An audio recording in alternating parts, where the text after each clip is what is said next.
This is Matt Hurt at Obsessive Viewer on Twitter. This is Tiny at ObsessiveTiny on Letterboxd. And this is ObsessiveViewer.com's The Obsessive Viewer Podcast.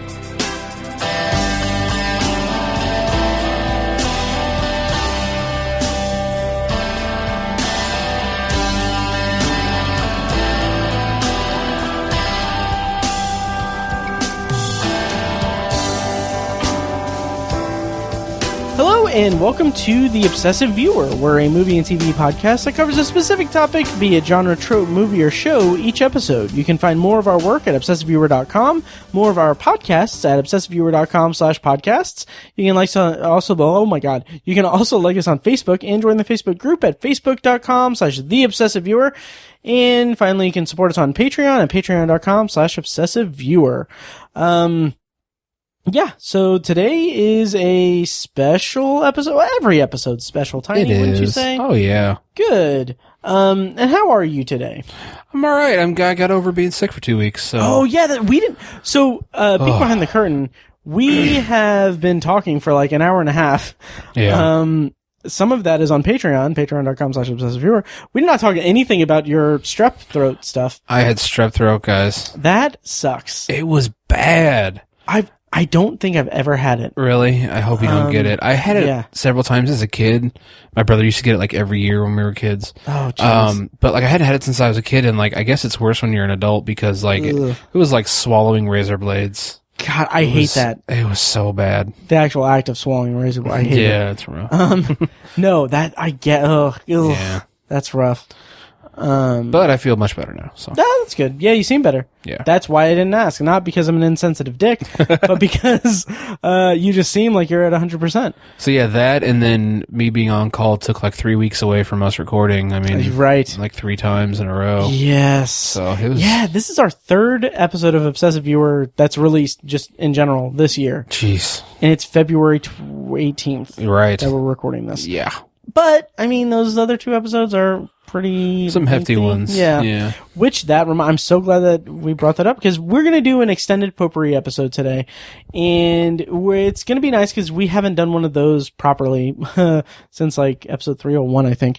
But yeah, so that's going to be fun. But I do want us to talk about the Oscars because the last episode of Obsessive Viewer was with Ben. Yeah. Talking about the Oscar nominations and everything. So, Tiny, we live tweeted the Oscars again. I almost didn't, but I did.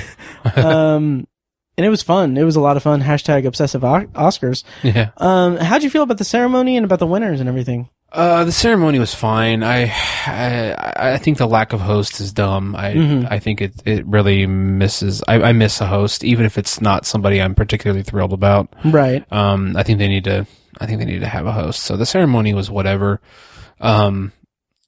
But the results, I was really happy with. Like the acting, Oscars, I wasn't like overly thrilled. Right. I mean, like Laura Dern's one of my favorite actresses, and so I'm super happy for her, and I loved that. But she wasn't really my choice. For that category. And Brad Pitt, same way. He had such an amazing career. Yeah. So awesome to see him win an Oscar. Probably one of the best speeches of the night, too. I love this speech, too. I still, like, this is February 18th. It was, February 3rd or 2nd? 3rd? Or 9th. February 9th. Yeah. It's been over a week, and I'm just like, I still think about his speech, like just the way that he said something like once upon a time in Hollywood, ain't that the truth or whatever. Yeah. Like so sincere and like so like, I know he's an actor, but I felt that. I was like, I'm so happy for you. Yeah, absolutely. But then so many of the other wins, I was just so thrilled with. Like I didn't think 1917, which was my #1 movie of the year. I didn't think it stood much of a chance to win much, really. Sure. But it ended up winning 3 Oscars, and cinematography, sound mixing, I think, and then I can't even remember what else, but you know, and in our end of the year episode, I talked about how technically impressive the film was, and it won 3 technical Oscars, which is that's what I wanted it to win. You know, I never had any dreams that Sam Mendes was going to win or that he was going to win Best Picture or any of that, and that's fine. I don't even know if it was the Best Picture of the year. Like that's fine. But I was just so happy that, that's an Oscar-winning movie, and it won 3 technical. That's perfect. Yeah. And then, I was just so freaking happy for Parasite Me and too. Bong Joon-ho, Oh, just so happy for them and that movie. Absolutely. And can I maybe blow your mind about 1917 for just a second? Okay. I can't corroborate this because I haven't done my due diligence, but I heard on another podcast. Do you want to guess how long the longest single take is in that movie? Ooh. In terms of runtime of the longest take? I want to say maybe 12 minutes, 15 minutes. Apparently, Tiny, and this is gonna blow my mind. Yeah. Apparently, I think the longest take, from what I've heard, is about 3.5 minutes. Really? Yeah, and Holy shit. they just did it so they did the digital stitching That's of that. mind blowing. Yeah. Oh yeah. Wow. Because I thought I was lowballing. I figured it was 20 minutes or something like that. Because it flows so well. That's unbelievable. And I saw it in the theater with Kirsten. I think Kirsten in a couple weeks she and I are going to talk about it. But that was my third or fourth time watching the movie, and it was the one time that I picked out there is a very bad cut. Oh really? Yeah, okay. And it's at the end, right before the last major actor is introduced. Okay. And it's as people are passing by one of the characters, it's the frame jumps to where the guy that's passing by him, in frame, this guy is passing by him, and then he cuts to a few inches next to him, in one seamless thing. So gotcha. Okay. It's a one jarring cut. Okay. Gotcha. Yeah. But yeah, anyway, so yeah, Bong Joon-ho and Parasite, I'm still ecstatic about that. Me too. I don't know that I believed it would ever happen. I know. I was so proud of the Academy. Yeah, me too. For being so cool. With basically. air quotes, as you did. Yeah. Yeah. I was really, cause I was just so sure they were either gonna suck up to the Hollywood movie, which was, Once Upon a Time in Hollywood, or just, I don't know, go some super predictable route or something like that. But it really came out of left field.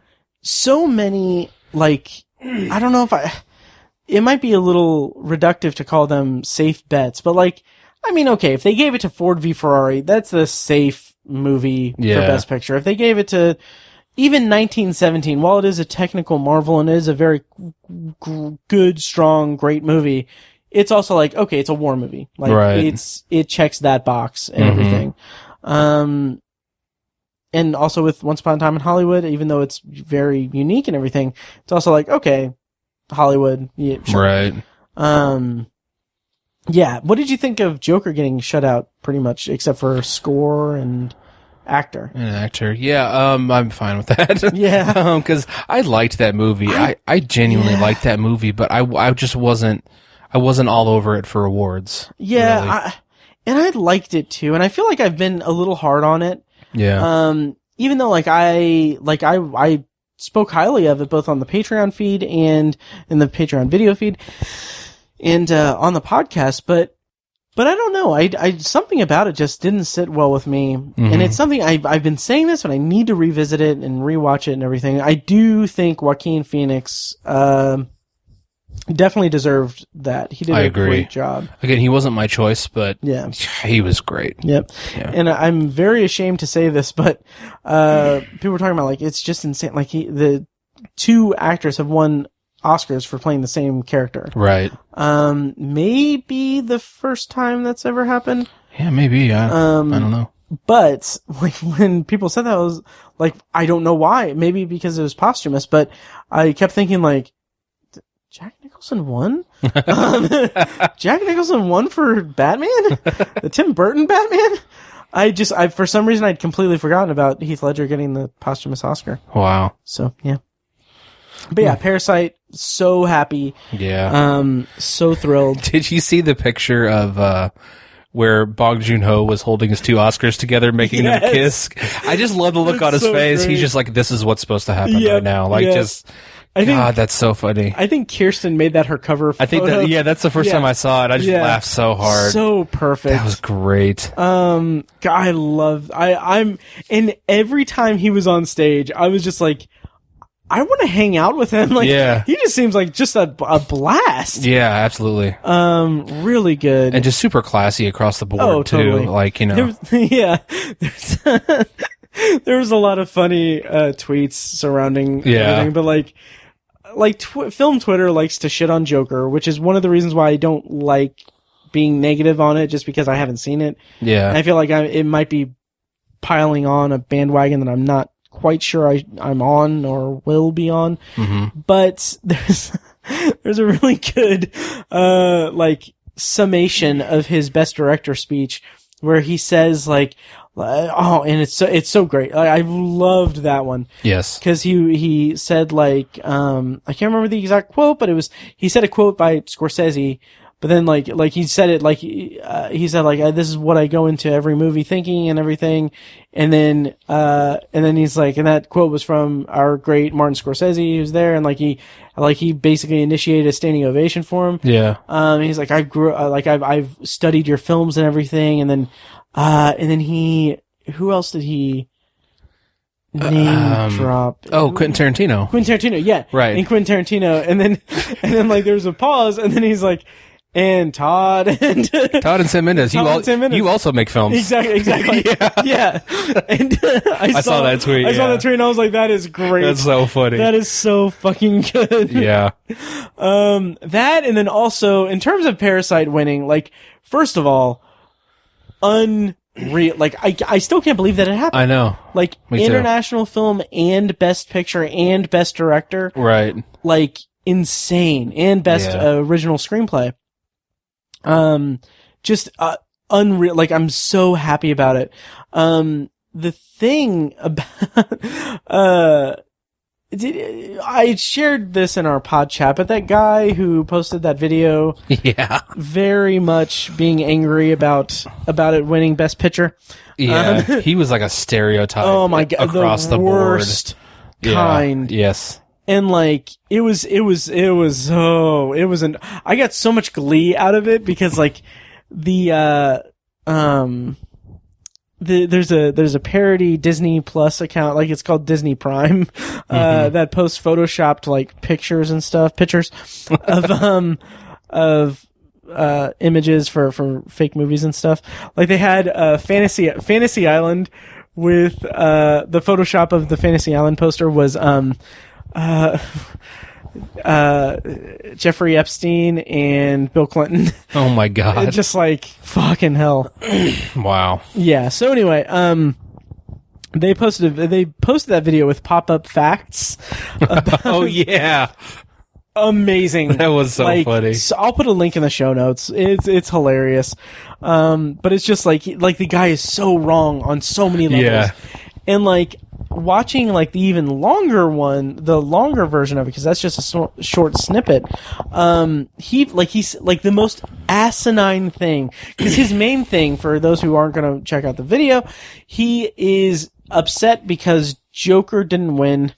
No, he's upset because a foreign film had won Best Picture. Yeah. Best Picture, as he puts it. Yeah. And he is very agitated by it because he says that how many people have seen Parasite? 2% of the population, which, first of all, if I can get on a soapbox, if I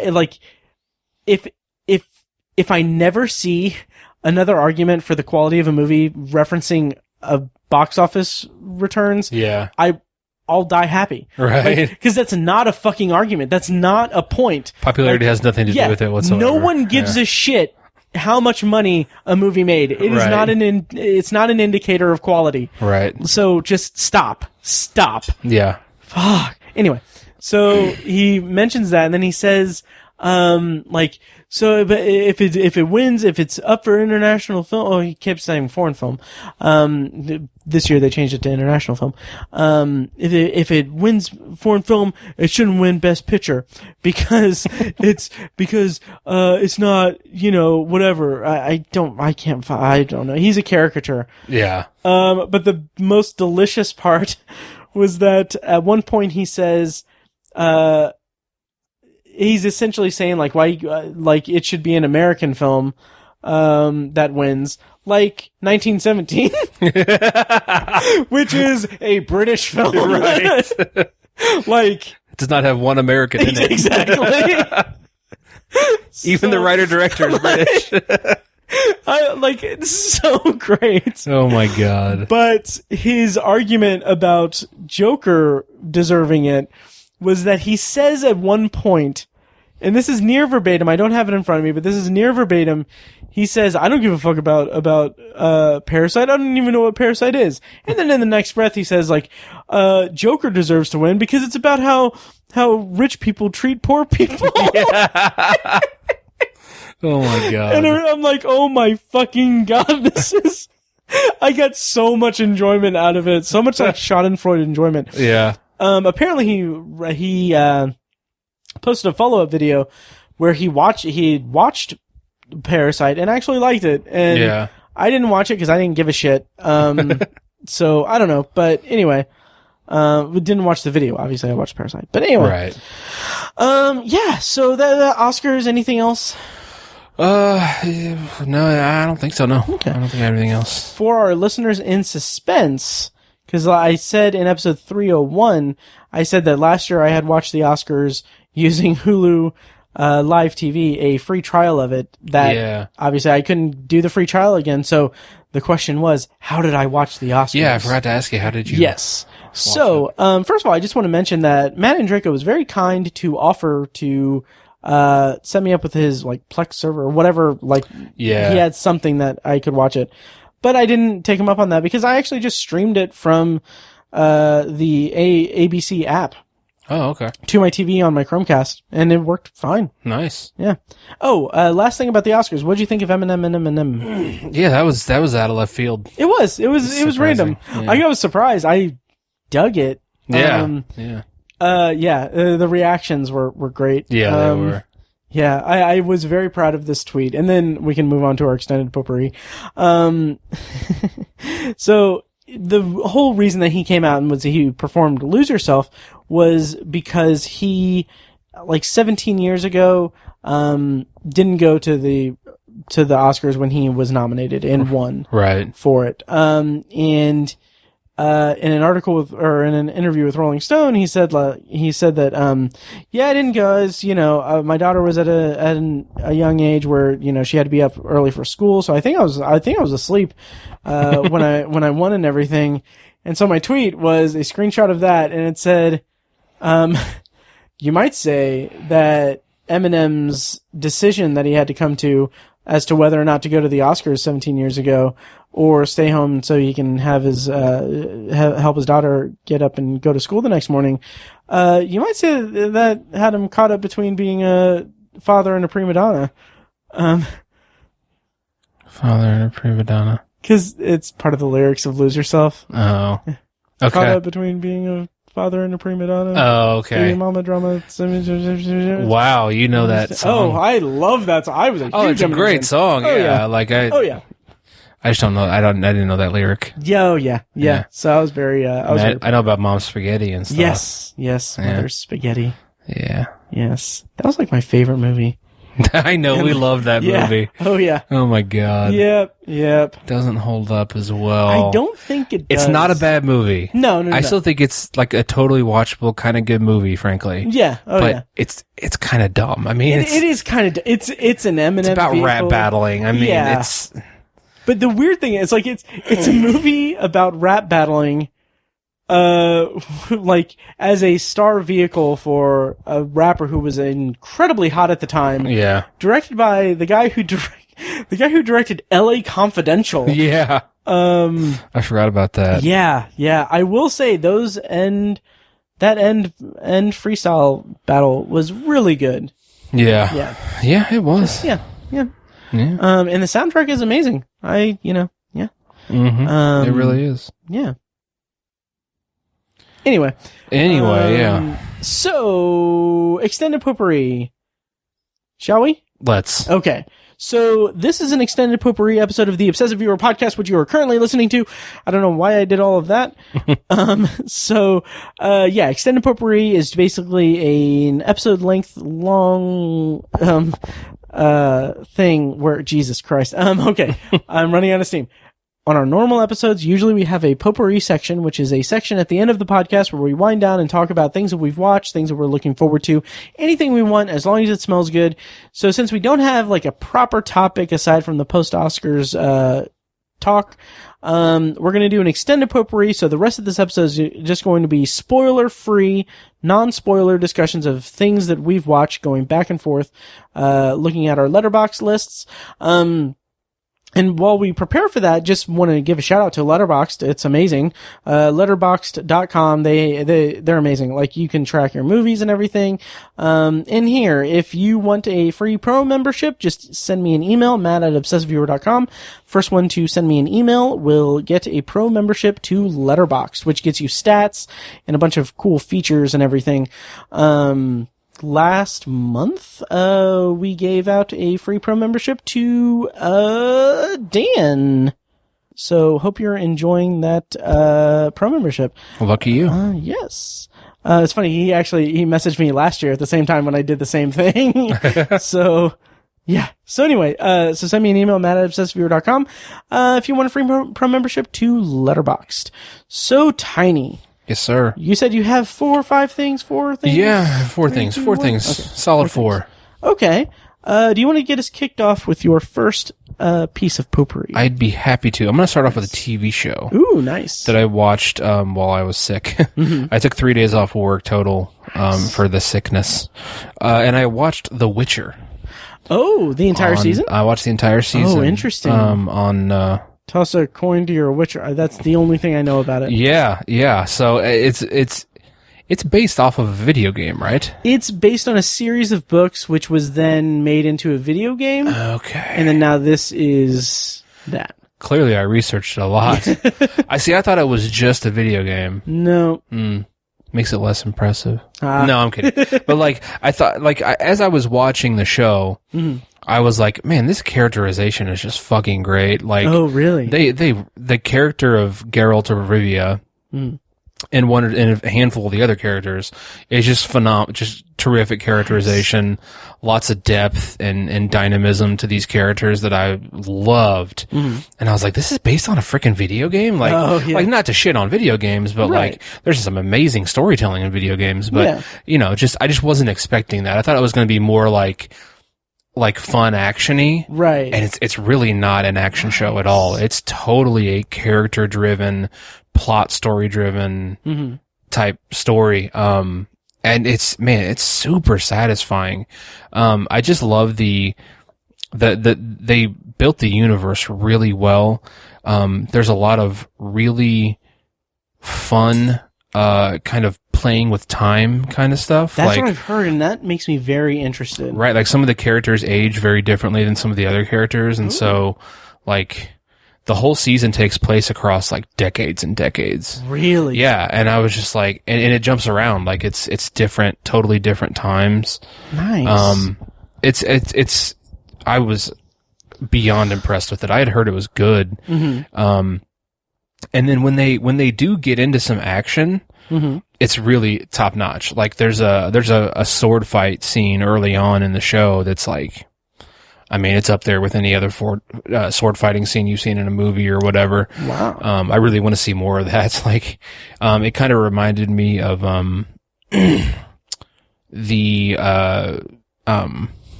Daredevil. Oh, okay. How they kind of have a tentpole action scene. Oh, yeah. Was there 3 seasons of that show or just 2? I think 3. Yeah. There were 3. Yeah, but each season they had I think within the first 4 or 5 episodes, they'd have this huge action scene where it's a long take and he's stalking through a building, just fighting people. It reminded me of that. Sweet. And so like, yeah, it's not devoid of action or whatever, but that's not what it's about. I'll put it that way. It's truly a fantasy magical mystical story. That's awesome. And the fact that the world building is apparently so good, that makes me very interested. I know you will like it for a fact. Yeah, nice. You will like it, yeah. And it's only 8 episodes, which is exciting. It is, yeah. And that was a perfect length. It wasn't too short, wasn't too long. Nice. I was really pleased with that. And Henry Cavill is really the only star. Oh yeah. There's nobody else. No one else like recognizable that I had heard of, but they do a great job, especially other than Henry Cavill, who does great. The standout was an actress named Anya Chalotra. She's the female lead, basically. Okay. She's really phenomenal. She's beautiful too, but that's part of her character. But, just the characterization is just so good. I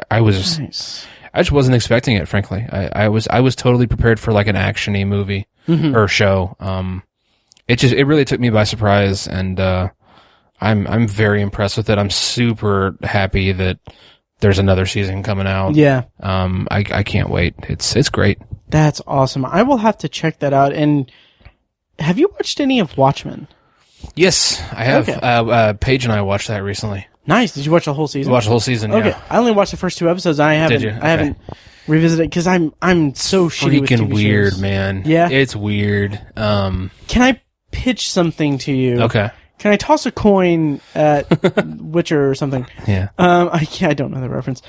If I were to watch The Witcher and Watchmen in a timely manner, would you want to do an episode in which we review both properties?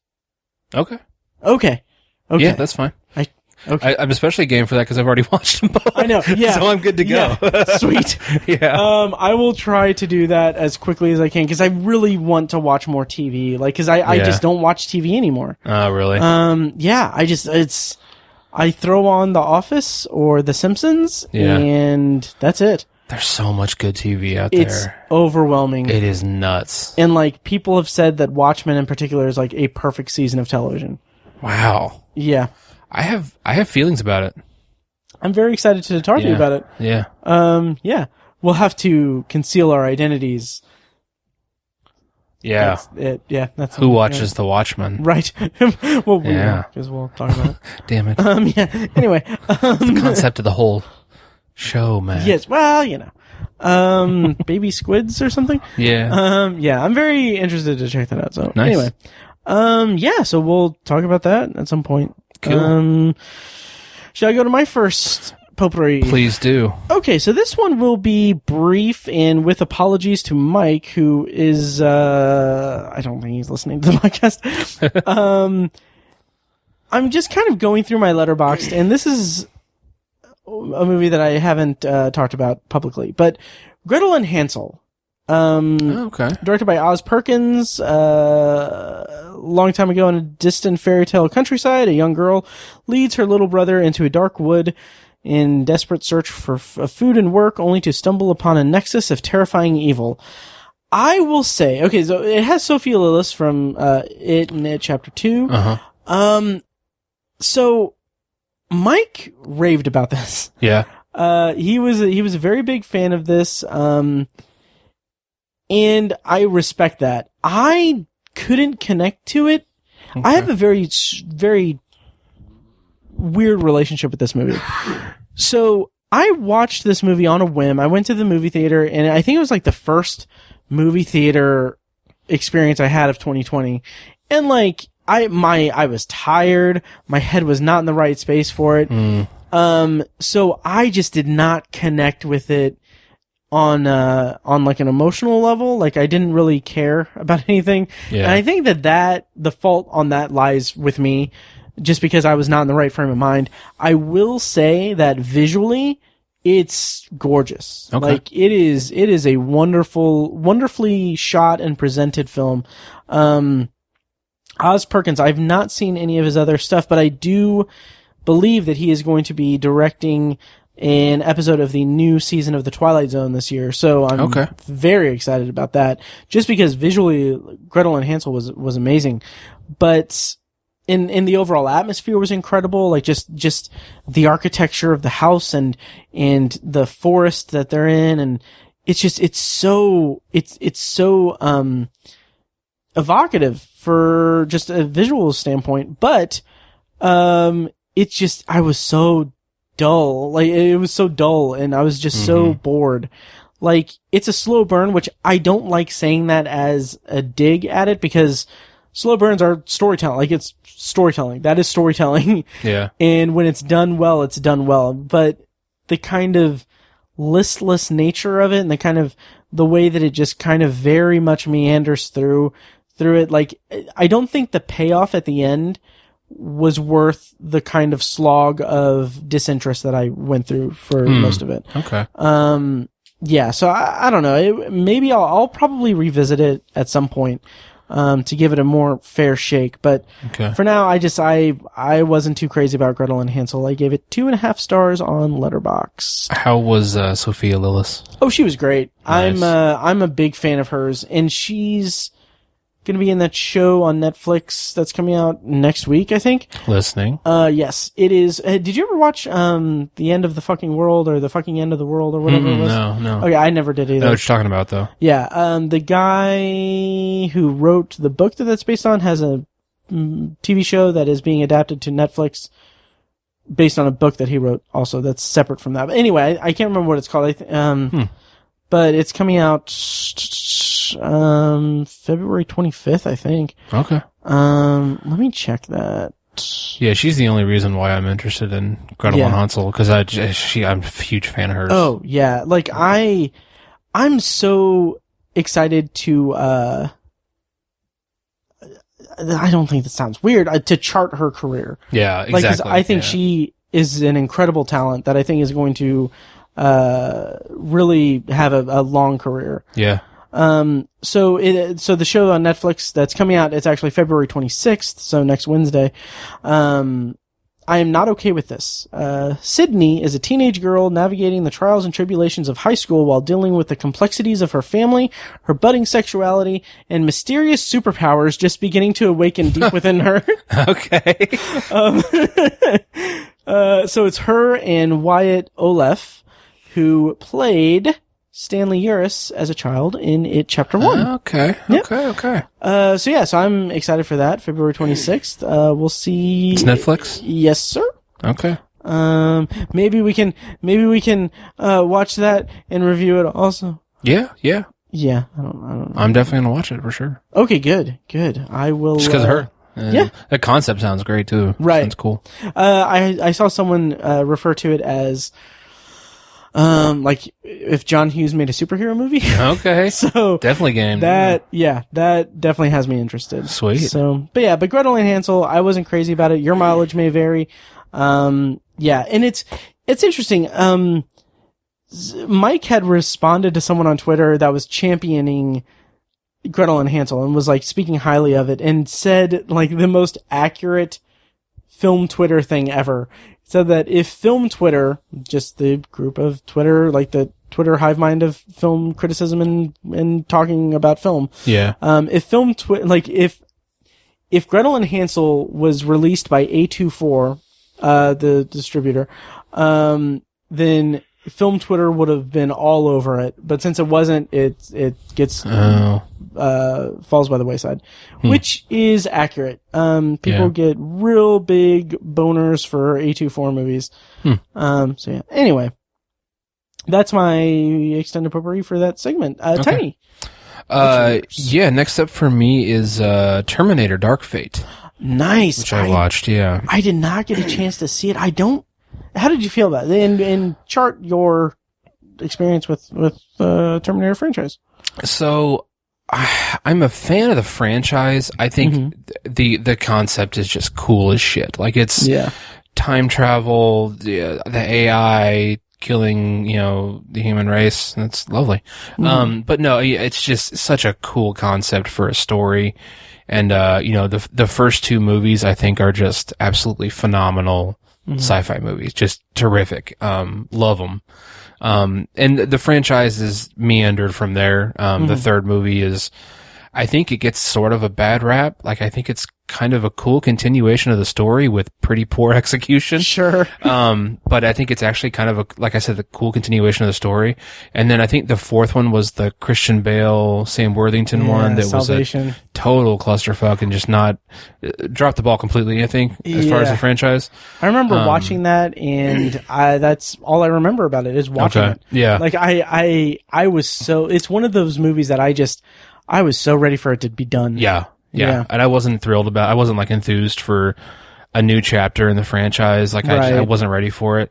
And then they had the fifth one with, I've never seen the Sarah Connor Chronicles. Okay. That's what that was called, right? Yeah. Yeah. I never watched that. That's a bit of a gap for me with the franchise. Mm-hmm. And then the fifth one with like Sarah Clark and, Jai Courtney and stuff. Yeah, Genesis. That one was like shit on really bad too. But again, I really respected what they tried to do. Mm-hmm. And, I actually enjoyed that movie a lot. But in the context of the franchise, I think it's kind of forgettable in the context of the franchise. And so just, I haven't had a lot of enthusiasm for the franchise. And so like when they announced this, I was like, I don't know. I just wasn't really asking for it, frankly, as a fan of the franchise. But then I saw the trailer and I was like, man, looks pretty cool. Right. And it looks like they're doing more steps to reinvent things about the franchise, and I love Mackenzie Davis. Oh, she's amazing. She's one of my favorite actresses. And so I was like, well, I mean, I want to give this a chance, and I was a little more enthusiastic than I would have thought about it. So that was kind of how I felt going into it. And I think I ended up giving it 3.5 stars, which is maybe a little generous. Okay. They did a lot of things pretty well with the movie. I think one thing that's really cool about the franchise is kind of, not to be political, but like the role that women play in the franchise. Okay. Like, Sarah Connor is such a cool ass character. Yeah. Like, especially in the first movie. In the second movie, she's just completely jaded and ruined as a person, and like can't even be a mother and can't function as a like, it's just such an incredible arc for her character. And at the same time, she's a freaking badass, it's just so cool. And then they go and up that ante with this movie because Sarah Connor comes back. Linda Hamilton was back. The character who's being protected, is a woman again. And, she's being protected by a human played by Mackenzie Davis. Okay. Who's a badass again. Right. And just really cool. And I just think it just adds another layer to so many good layers in a franchise. Like just time travel, robots, action, Arnold Schwarzenegger, awesome one-liners. Like there's just so many cool things about the franchise, and that's just another nice layer to the onion that is Terminator, is just the role that women play in it and how it just makes it a more dynamic story. Nice. There was a really great tweet. I can't remember who said it or if it was even on a podcast. I don't know, but someone somewhere, this is not an original thought of mine, but someone out there said, and this just opened my world up a little bit. It was like, they said something like, the biggest misconception about the Terminator movies is that people think that Arnold Schwarzenegger is the main character. Yeah. The focus is 100% Linda Hamilton. And, So anyway, So, absolutely. So you liked it. I did like it. It's a direct sequel to T2, right? Yes, it is. Yes, which I think was a cool idea. Yeah. And also I'll say about the characterization. I think this is probably the best arc that the T-800 played by Arnold Schwarzenegger has had since T2. Oh, wow. Like, I really, really like what they did with his character. Nice. And how that relates to Sarah Connor and bringing her back and everything. I feel like her character got lost in the shuffle a little bit. Sarah Connor did just a little bit, but I love what they did with the T-800, the original Terminator. Nice. That was so great, and probably some of the best acting of the franchise that I've seen Arnold Schwarzenegger do.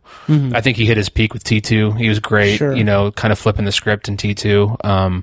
But this was really satisfying as far as his character goes. But the movie kind of dropped the ball in a few areas that hurt it a lot. For most notably, the main the character who's being protected, Danny Ramos is the character's name, played by Natalia Reyes, who I think she's kind of a new. I wasn't familiar with her at all. I think she's basically just a newcomer. I really wasn't into her character at all, and just the concept of, you know, a super strong being comes back, you know, travels back in time to protect this person who's important in the future. Like that's the dynamic of the story, and like it's very recycled, and like I really wasn't very into it. Like I mean, thankfully there was a lot of great character stuff to drive the story along and really keep me interested, but like I just did not care about her character, and that sucks. Was not enthused by that being the driving force of so much of the plot. It wasn't very satisfying. They kind of did a little twist with it at the end that wasn't really that impressive. Oh yeah. But they tried to make it more interesting, but it really just kind of failed, in my opinion. That's a bummer. Yeah, and that was unfortunate. And there is like a kind of a final battle scene. Okay. One of the coolest things about adding more characters is that the final battle scene was between like 4 or 5 people. Which, oh, nice. You know, normally it's just like, you know, 1 or 2, and it's very stark, and, you know, this person doesn't stand a chance or whatever, you know, but it was actually really cool.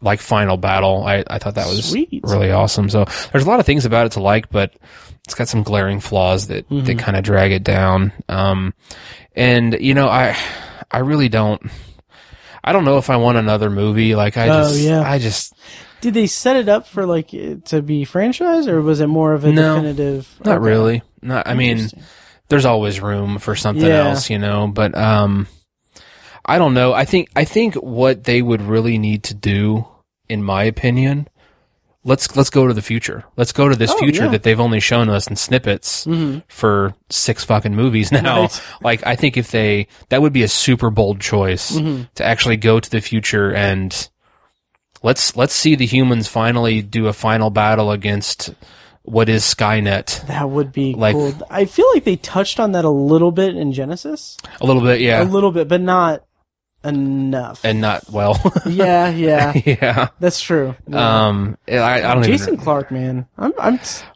He'll get there someday. That poor guy. Yeah. Man, he's good. I love him as an actor, but he's been in some crap. He has been, or he's just been cast as a crap character in something good. But, yeah, I think I'm not completely against them doing another movie, but I think don't send somebody back in time again and protect somebody from being killed. And I'm even cool. Like, they did such a good job bringing back the T-800 Arnold Schwarzenegger. Oh, yeah? If you want to bring him back, go for it. Cause they did such a good job with this. Nice. I was really surprised.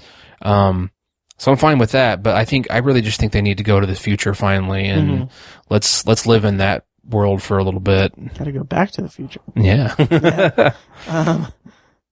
Okay. Cool. So yeah, it was directed by Tim Miller too. Yeah, of Deadpool fame. Right. Yeah. Right. Nice. Deadpool. So yeah, I definitely check it out. I'm curious what you think about it, because I know you have kind of a you're not really a fan of the franchise. But it should really be in your wheelhouse. Yeah, You've talked about it before. It's so hard. It's weird. What I need to do is, I don't think I've properly revisited the franchise since Genesis, and even before Genesis. I would say probably it hasn't been it's been probably 7 years. Okay. Cause I'm thinking in 2013 I did a whole obnoxious series of posts on ObsessiveViewer.com when I was much more snobby, because I did a retrospective on James Cameron where I was like, I went into it thinking like, I hate James Cameron. Here's why I hate James Cameron. Cringe. Anyway. I still think those first 2 movies are just so cool. Yeah. I just really like them. And I really think that in between the last time that I properly watched them, so back in 2013 and now, I've grown so much more as a fan of science fiction. Okay, yeah. So I feel like I'll get a lot more out of it. Nice. Than I did then. Don't ask me to revisit Avatar though. Fuck that. Yeah. Yeah.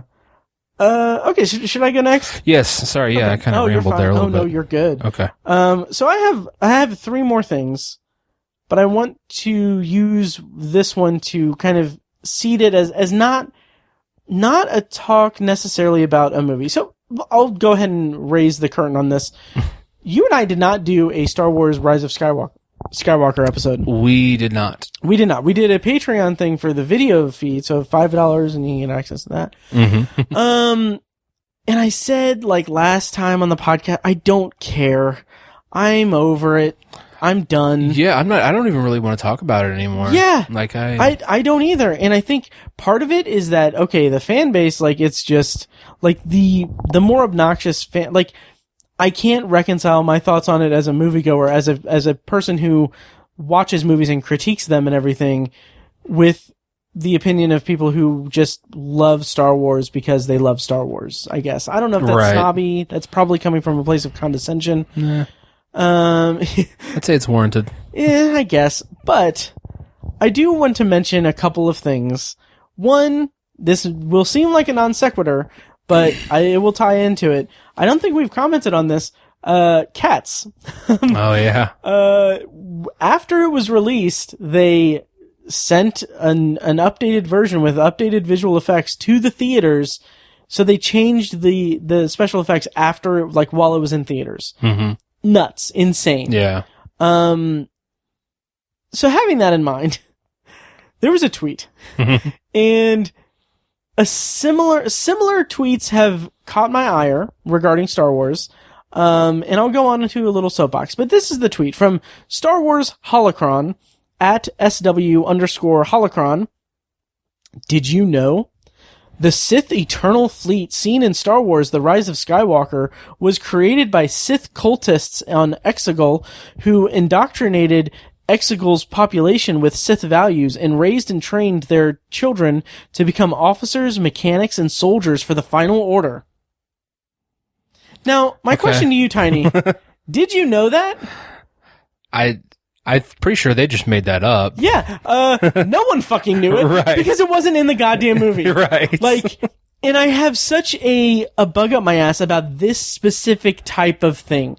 Like, if you like the movie, if you like the franchise, great. I like The Last Jedi a lot. Mm-hmm. It's funny because I was trying to think, because I know I've been snarky in the past saying, like, oh, it's the only good Star Wars movie. But honestly, I like The Last Jedi because it is the least Star Wars movie. Yeah. Like, it opens up the mythology and the lore and everything in a way. It presents Star Wars as a science fiction movie that I would be more receptive to if the entire franchise was like that. That's my own personal opinion. Whatever. My problem is I hate this. I don't know if I would say revisionist thing or this tendency to fill in gaps post release. So, like, a big part, spoiling Star Wars, I guess. Luke's lightsaber. I had to pantomime lightsaber. Luke's lightsaber in the Last Jedi gets broken in half and destroyed. The Rise of Skywalker opens with Rey with that same lightsaber. Yeah. That's it. There's no explanation. Right. Like, what happened. But if you buy a fucking art book that they released for the Rise of Skywalker, you'll see a fucking, like, I don't even know if it's an illustration or just like a little, like, index thing that refers to Rey having a workbench. And that's supposed to be the explanation for how the lightsaber was like repaired. Okay. A one little fucking thing in a book that has nothing to do with the movie except for just being tied to it and everything. And it's those types of things that gets me so angry at Star Wars and the Star Wars fandom, because I don't think Star Wars is a richly told story because of these little gaps. Like, people go crazy about Boba Fett, and like he's in the movies for like 3, like, I don't know, a very small amount of screen time, and people are like, well, he looks cool and everything, and if you read the expanded universe, you'll do this. I'm like, I'm not going to fucking read a book so I can enhance my enjoyment of, at the time, what is now a 9 movie, well, like 10 or 11 movie franchise. Yeah. Like, I don't like that. Like that, excusable, like that excuse for like, okay, well, it makes sense that this happened in the movie because this extra thing is alluded to in another thing. And I get it. They're trying to sell merchandise. They're trying to sell sell people, products and everything.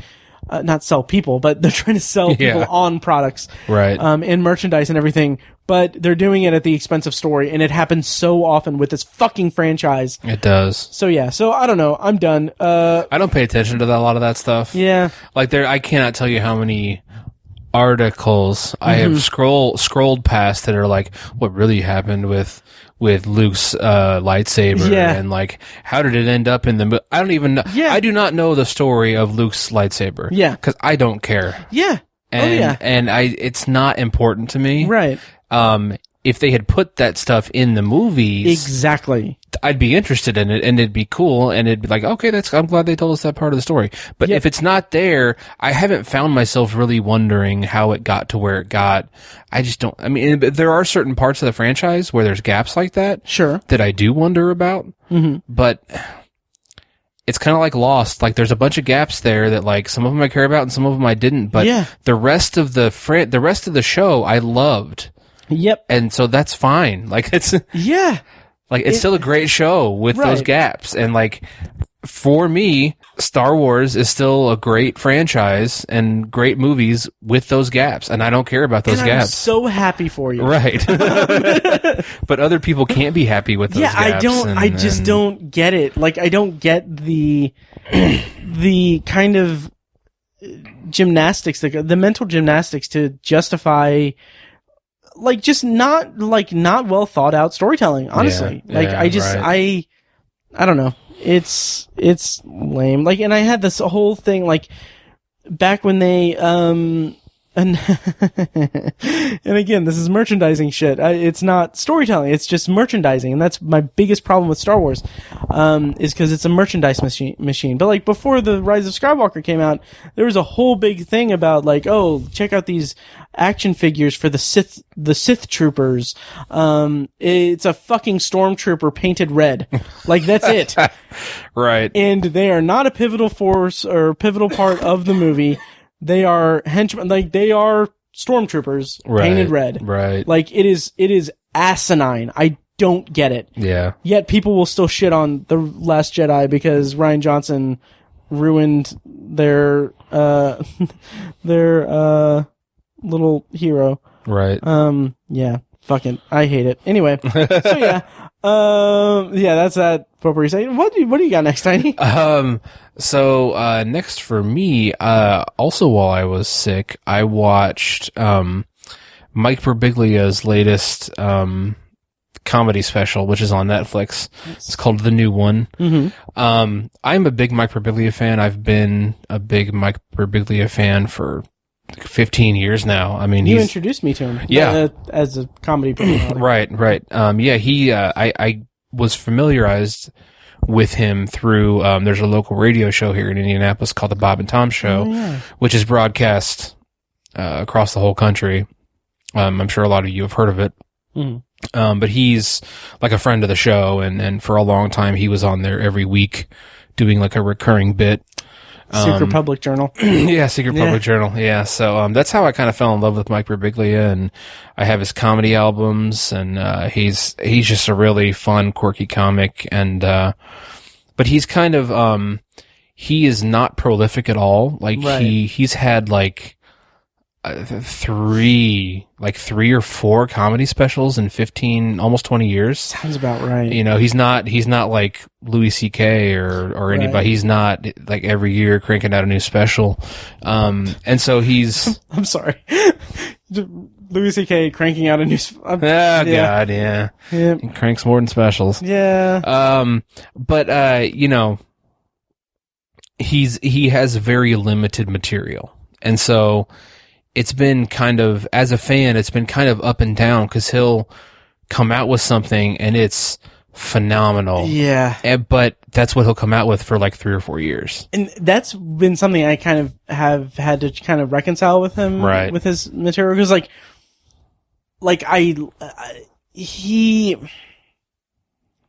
his anecdotes and everything, like he's incredible. Like, as a comedic personality, as a storyteller, he's insanely talented. Mm-hmm. But like, I get so tired of, like, I don't listen to Bob and Tom, but like when I did, like I got tired of like hearing the same material. Yeah. And like the same forced laughter. Right.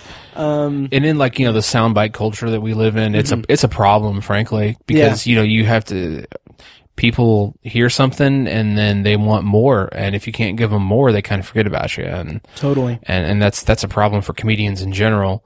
But especially someone with the style and how he operates his processes. Yeah. I think it's hurt by that. But I will say, I think this is probably my favorite special of his. Oh, really? I could not believe how fucking great it was. Nice.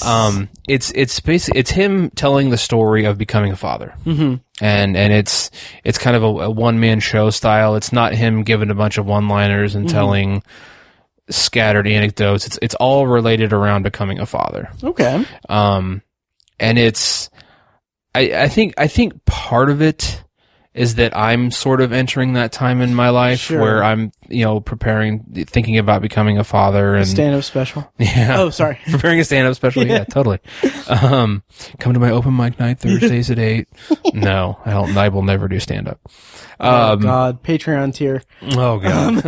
Never.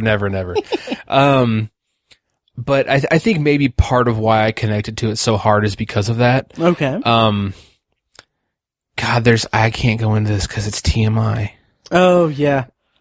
There's a part where he gets his sperm tested. Oh, okay. And I cannot tell you how much I related to it, because I was just like, this is unbelievably poignant right now. Nice. Screw it. We'll put it in the podcast. Okay. I had to have my sperm tested, and he tells a story about getting his sperm tested in the special, and I couldn't believe how just like poignant it was, and just it was like a perfect storm of That's it was awesome. so funny. But I'm so glad that you like if you change your mind and you want me to cut that out, that's fine. But no, leave it in. Okay, I'm good with it. We can leave the door open. I'm an open book on that. Yeah. But it's funny because like that wasn't even my favorite part of the special. Like there's so many other great parts of it. It's so layered, and just there are just moments of absolute hilarity. Like there's one point where I was like, this doesn't happen to me very often, but it was like uncontrollable laughing. Oh, nice. And it was like howling laughing. That is the best. You have to pause it and rewind it because you missed something, because you can't stop laughing. Yeah. And that does not happen to me often. God, that's great. And then it'll be a moment like that, and 2 minutes later, he's talking about this very dramatic, stark moment that's super serious, and or something that's super like sweet and adorable and nice and just lovely as a person, and it's not about comedy at all. Nice. And just his ability to weave those concepts together with comedy is seriously genius. Nice. And I was just, it's on Netflix, by the way. Right. Most people have Netflix now, where you can get on Netflix. Go watch it. I mean, even if you're not a parent, or you're not even thinking about becoming a parent, I think you'll find something to relate to, and find something at least very entertaining about the special. Very nice. I was so happy. I've actually watched it twice. Oh, that's awesome. I watched it with Paige, and I wasn't sure if she was gonna she had never heard of him, never heard any of his comedy. Wow. Yeah. Whoa, wow. Yeah, she didn't know him at all. And so I was like, he's a very acquired taste as a comedian, and like I've introduced him to other people, and they're not a fan. Like he's a very specific style of comedy. And I wasn't sure if she was going to dig that or not, but she absolutely loved it. Nice. So I was really thrilled with that. When you introduced him to those other people that didn't like it, would you say that what you should have said was nothing? Yes, totally. Yeah. So, he's amazing. Please watch the special. It's so good. Honestly, I don't know why I haven't gotten around to it. Because I'm a huge fan of Birbiglia. Yeah. Even Sleepwalk with Me is a top 100 movie for me. The movie's fantastic. Yeah. Incredible. So good. And even his follow-up, Don't Think Twice, is really, really strong. I haven't even seen that. Oh, it's good. I believe it's on Netflix also. Okay. But yeah, his specials are on an entirely different level. The storytelling in My Girlfriend's Boyfriend is incredible. Yeah. I love it so much, and I'm excited to eventually get to the new one. Kirsten has pitched podcast episodes where she and I would talk about the catalog of a comedian's specials and everything. Okay. So nice. Eventually, we'll probably do that. Nice. That'd be cool. Invited, Tiny. Okay. Yeah. Yeah. We should get you and Kirsten on the same episode. Yeah, we have yet to record together. You have yet to record together. Yeah.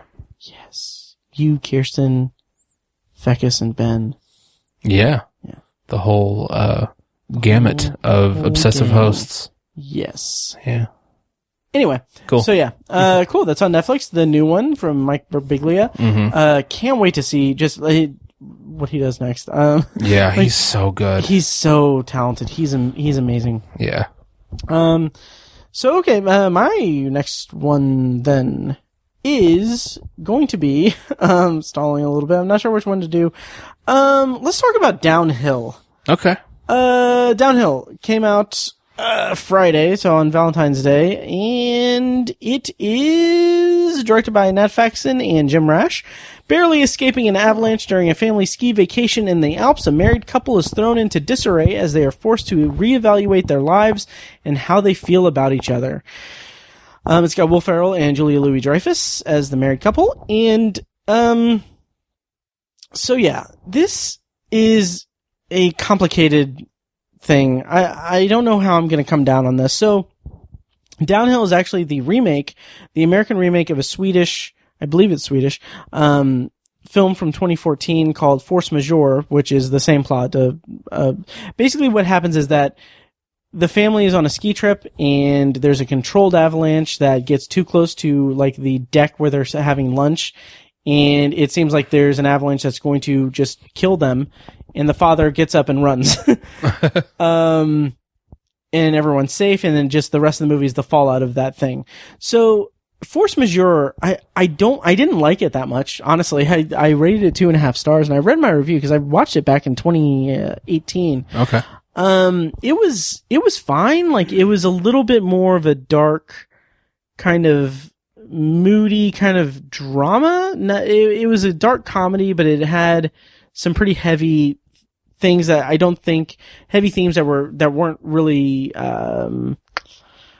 communicated that well in my eyes. Again, that could have been just a different, I don't know, I may not have been in the mindset for it. So Downhill is something that I was expecting it to be like a American bastardization, like a studio comedy version of that. Mm-hmm. What I was pleasantly surprised by was that it did actually have a lot of that nuance to it, and a lot of that kind of, it's still kind of surface level, especially more surface level than it was in Force Majeure, but it's that identity crisis that Will Ferrell's character goes through, that kind of fragile masculinity of okay, I fucked up. I did something impulsive that I now have to reclaim my stature within this family unit, because now, my kids and my wife are not viewing me the same way that they were before this happened. And it deals with that in a pretty interesting enough way, but ultimately it's also kind of stuff that I vaguely remember it being dealt with in Force Majeure, and there's really nothing American about this. There's nothing that putting it with an American family there's nothing to it that made it put a unique spin on it versus the Swedish version. And that's just, it makes it pointless. It's literally a pointless remake because I didn't get anything out of it. It was kind of just dull, or not even dull, just very lifeless and just kind of boring. Some of the stuff between Julia Louis-Dreyfus and Will Ferrell are pretty okay. There's kind of the boiling point scene, which again is very surface level. It's very on the nose, but the point where they kind of like the tension reaches its apex and they kind of like Julia Louis-Dreyfus kind of loses it on him a little bit. Really good performance by her. But it also just felt like I'll walk that back. It felt fine, but in the grand scheme of things, like the fallout of that and like what happened after all of that didn't really feel earned for me. Okay. Like that blow up was earned, but everything after that was kind of felt a little loose. Okay. Yeah, so I don't know. It was fine. I rated it 2 stars. I'll never see it again, probably. I will say just the obligatory Matt Hurt movie theater experience. So I went to this movie after work. Well, I got dinner and then went after dinner. And this was the Monday after the movie was released. It was a 7:50 showing. So I'm like, oh, okay. There's like I checked the app and like there were 2 seats behind me that were like taken. So I'm like, oh, it's just going to be me and 2 other people probably. And then like by the time the trailer started going, like those people did not show up. I'm like, holy shit, am I going to have this whole theater to myself the Monday after it came out? Wow. And that Monday being President's Day, which is apparently a holiday weekend, gauged by the box office. Like, this is insane. That wasn't the case. Those people did show up. Also, 2 other people showed up and sat in the row in front of me. And just gotta say, it's 2020. Why the fuck are you going to a movie and talking throughout the entire fucking thing? Oh my God. Like, it is like I didn't eavesdrop because I'm a decent person, but I'm not decent enough not to talk shit about them on the podcast. But like, they were holding conversations throughout the entire time, the entire movie. What is the point of that? I don't get it. I do not understand it. And they left with 15 minutes left in the movie. What? Like, and they had popcorn and drinks and stuff. I'm like, you just spent like probably $30 at concession and like $10 or $12 per person for the ticket. Yeah. Assuming you don't have A-list. But like, and you just talked throughout the entire movie. You got up and left with 15 minutes left. Like, why? Just go to a fucking restaurant. For real. What is the point? That'd be, I mean, that was $50. Yeah. Oh yeah. Easy. Like, I don't get it at all. That's weird. And there were moments where, like, if it was a movie I cared about, I probably would have thought more hard about being like, hey, can you guys keep it down? Yeah. Like, at least lower your volume. Right. Because it wasn't like they were talking at full volume, but it was like, it was enough to where it was like, it was noise pollution in the theater. Yeah. And when the movie got loud, like, they increased their conversation. And I was just like, even though there are only 3 other people in this room, you are still aware that there are other people in this room. Like, I just don't get that disconnect. But anyway, yeah. I should have known from that point on that it was all downhill from there. But, but no, Downhill was just not that great. And I can't even really recommend Force Majeure as a notable, alternative because I haven't seen it in like 2 years. Okay. Force Majeure is available on Canopy if you have that streaming service though. So I may revisit it, but I don't know. I've got a lot of Universal Monster movies to get through and Godzilla movies. Yeah. So yeah, so that's my next one. Tiny, how about you? Is this well, that movie I hadn't even heard of it until you checked into it. Nice. On Facebook. Wow. I hadn't even heard of it, so yeah, it's completely off my radar. Yeah, and it's interesting. I did not see a single piece of marketing for it. Like I avoided the trailer because I didn't really care. Okay. But yeah, so yeah. Bummer. Yep. My last one is a movie. It is Zombieland Double Tap. Oh, interesting. I saw that you saw that. I did not see that. I watched it. Yeah. Nice. So, the originals, the first Zombieland, I absolutely love that movie. I mean, there was a period of time where I was watching that movie like once a week. Yep. Like, same for here. real. I mean, yeah. I don't know what it is about it. I think that it just had so many good things working for it. Loved, I mean, the four characters are just terrific. Oh, yeah. First of all, I mean, that's a given, and it's just such a fun universe to live in with, the narration is fun. It's just such a great movie. Mm-hmm. And so I've wanted the sequel since that movie came out.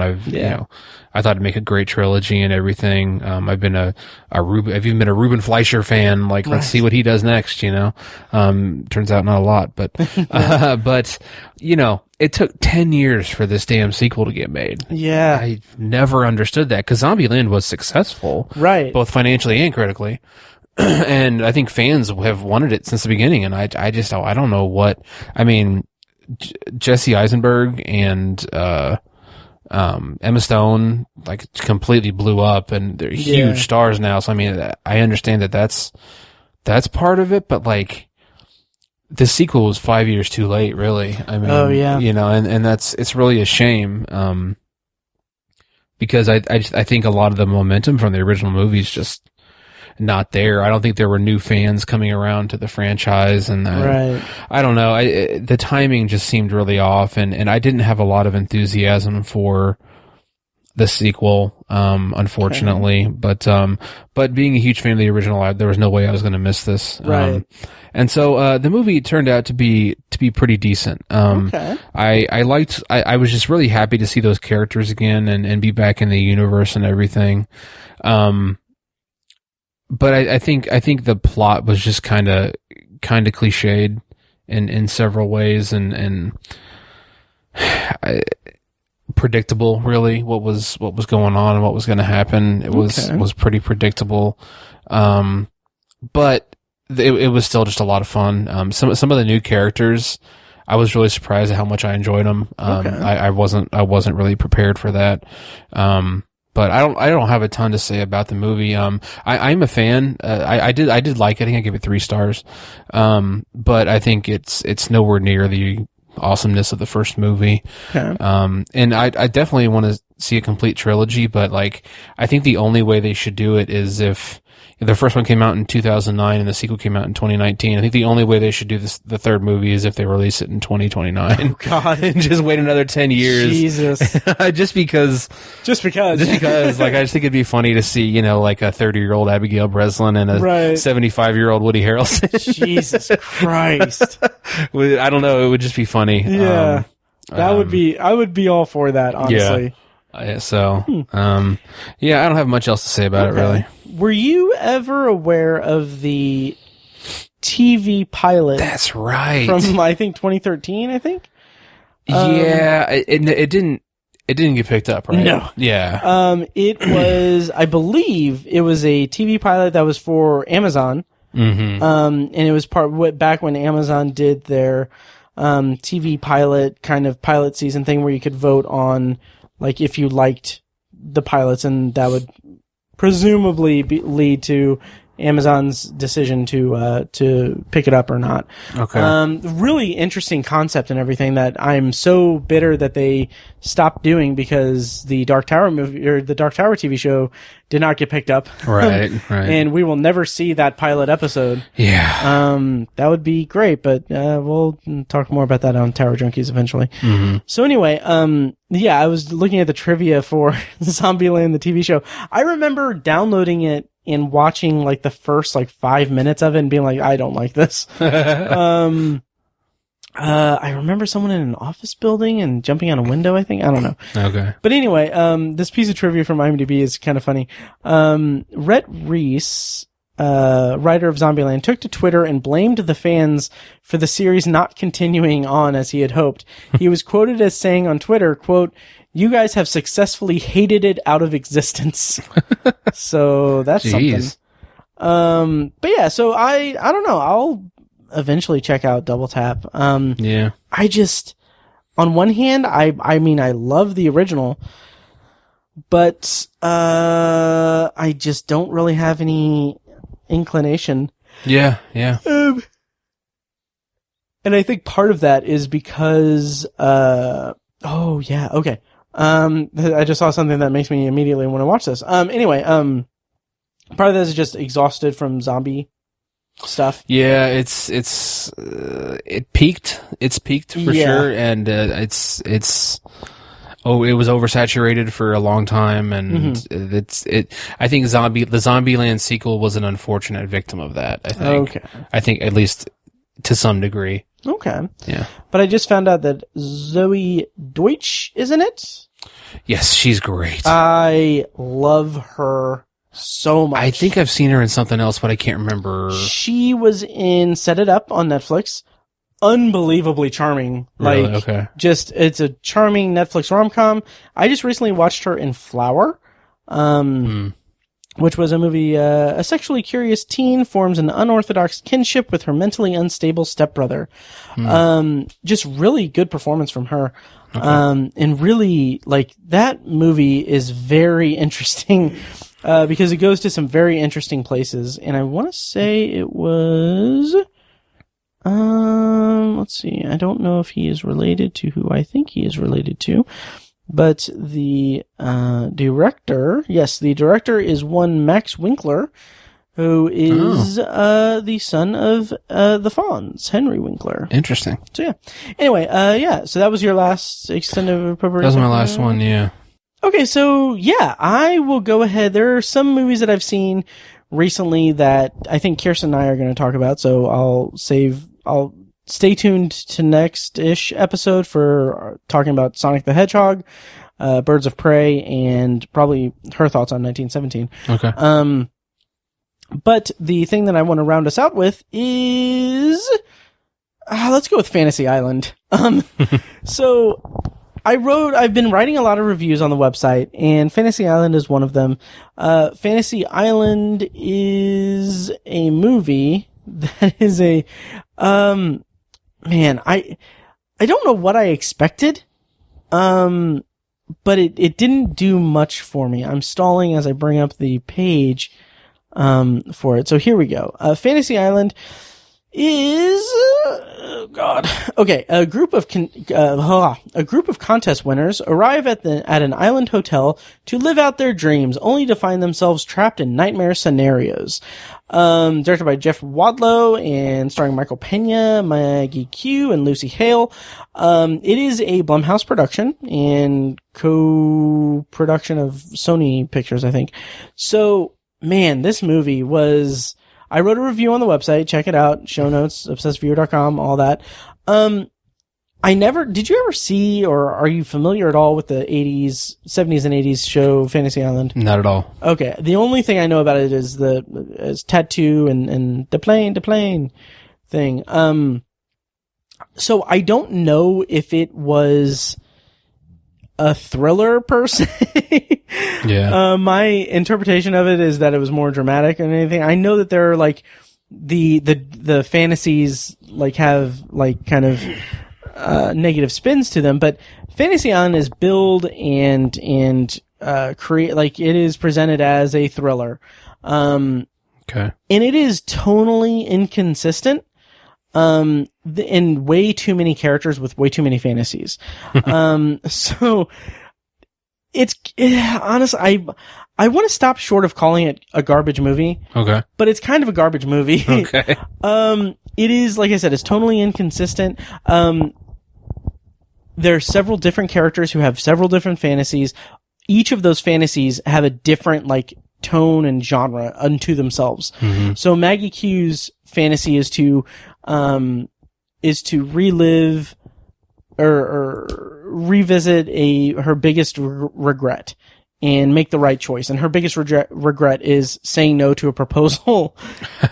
And so that's one of the fantasies. The always delightful Ryan Hansen from Party Down, and a bunch of other stuff. He and his brother are like their fantasy is to party at a mansion with a bunch of models. And then Lucy Hales is to get revenge on her bully. This other guy's fantasy is to be a soldier. So like we get like a party movie, we get an action movie, we get a lot going thriller, horror, torture movie. Yeah. It's so much. And like I can respect the movie for trying to tie them all together, and it goes to some places that are a little bit surprising, or would be more surprising if I gave a shit about the movie. But I really didn't. I will say, you can read my review. Honestly, I'm not really that proud of the review, but, cause I just wanted to get my thoughts out there and just be done. But it's really a kind of nothing movie for me. And I will say that, it takes, so this movie is, it is 109 minutes long, so it's over an hour and a half. Yeah. Less than 2 hours. I will say that this movie is the longest walk from like point A of the movie to point B, with point B being a reference, like a reference to the show, I guess. That's not really spoilery, but like the movie goes to great lengths to set up something that is not worth the lengths that it went to set it up.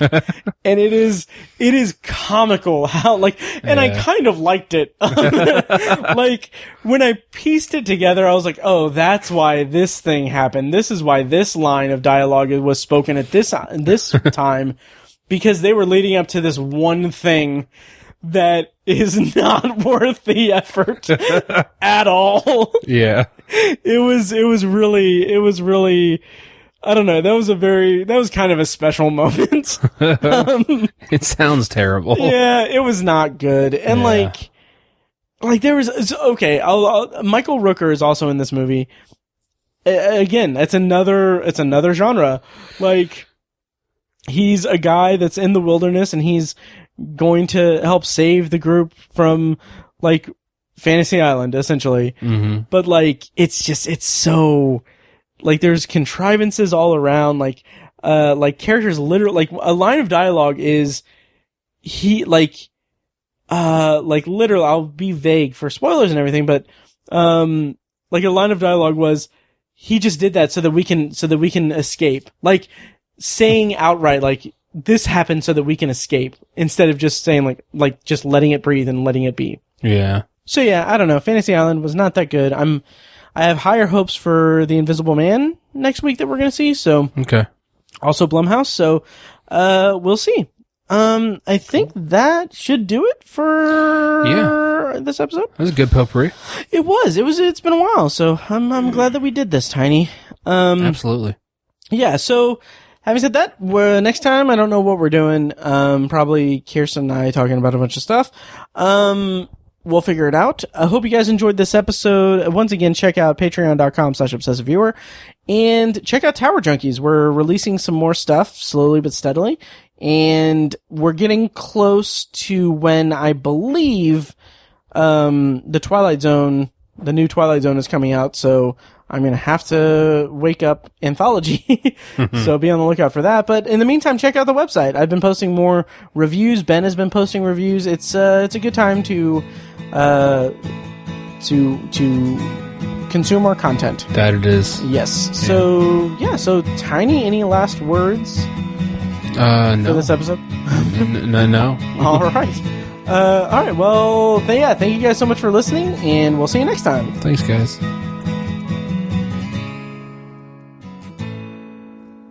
And now, here's a short clip from our Patreon exclusive RSS feed. To hear the full clip and more exclusive Patreon content, go to patreon.com/obsessiveviewer and become a patron at the minimum rate of $1 per month. Thank you and enjoy. So finally I had some time to myself and I watched it by myself. Nice. But I think the concept of like shared dreams and like doing stuff in dreams would be a really cool TV show. Totally. You might say the concept. Yeah.